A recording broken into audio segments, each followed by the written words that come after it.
ఈరోజు తులారాశి వారికి విద్యార్థులు ఇంట్లో తల్లిదండ్రులు ఇచ్చినటువంటి డబ్బులు ఫ్రెండ్స్ కోసం ఖర్చు పెట్టకండి. దీనివల్ల ఇంట్లో గొడవలు రావడమే కాదు, మీ నమ్మిన స్నేహితులే మిమ్మల్ని ఎగతాళి చేస్తారు. జాగ్రత్తగా ఉండండి.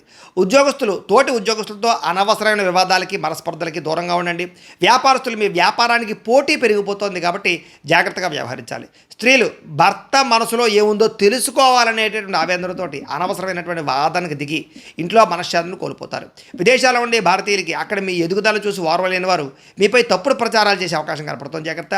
వచ్చే ఆదాయం కంటే కళ్ళ ముందు కనిపిస్తున్నటువంటి ఖర్చులు మిమ్మల్ని భయపెడతాయి. పొదుపు చేద్దామనుకున్న ఏదో ఒక అత్యవసరమైనటువంటి ఖర్చు కనపడుతుంది. ఈరోజు పాత అప్పులు తీర్చడానికి కొత్త అప్పులు చేయాల్సిన పరిస్థితి కనపడుతోంది. దీనివల్ల ఆర్థికంగా నలిగిపోతారు. జాగ్రత్త.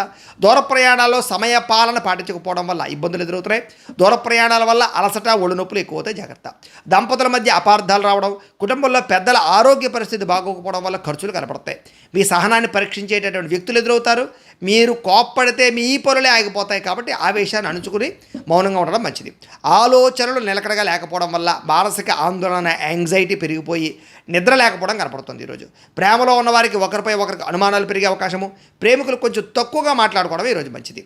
భార్యాభర్తల మధ్య మనుషులు దగ్గరగా ఉన్న మనసులు దూరంగా ఉండే పరిస్థితి కనపడుతుంది. చిన్న చిన్న విషయాలకి కోపం ప్రదర్శించడం వల్ల ప్రేమ అనుబంధాలు దెబ్బతింటే జాగ్రత్తగా ఉండాలి. అలాగే గృహాలు, భూములు, వాహనాలు కొనేటప్పుడు సరైన నిర్ణయం తీసుకోకపోవడం వల్ల నష్టం కనపడుతుంది. అలాగే మీ ముఖం మీదే కొంతమంది పొగుడుతుంటారు, వెనక గోతులు తీస్తుంటారు. జాగ్రత్త. కొత్త వ్యక్తుల్ని గుడ్డిగా నమ్మకండి. ఇంటి రహస్యాలు బయట పెట్టకండి. మీకు సూర్యనారాయణ మూర్తి అంటే ఇష్టమైతే కనుక ఇక్కడ ఒకసారి లైక్ చేయండి. ఆయన ఆశీస్సులతో ఆరోగ్యం కలుగుతుంది. అలాగే రేపటి రాశి ఫలం కూడా మీకు రావాలన్నట్లయితే కనుక సబ్స్క్రైబ్ చేసుకుని ఫాలో అవ్వండి. అలాగే ఇక్కడ కనపడుతున్నటువంటి ఈ లింక్ మీద మీరు క్లిక్ చేసినట్లయితే మీకు ఈరోజు ఇంట్లో సూర్యనారాయణ మూర్తికి ఎలా పూజ చేసుకోవాలో వీడియో వస్తుంది. ఆ వీడియోని ఎదురుగుండా పెట్టుకుని ఇంట్లో ఈరోజు సూర్యనారాయణ మూర్తి పూజ చేసుకోవడం వల్ల మీకు ఈరోజు శుభప్రదంగా ఉంటుందని తెలియజేస్తూ లైక్ చేయడం మాత్రం మర్చిపోకండి. స్వస్తి.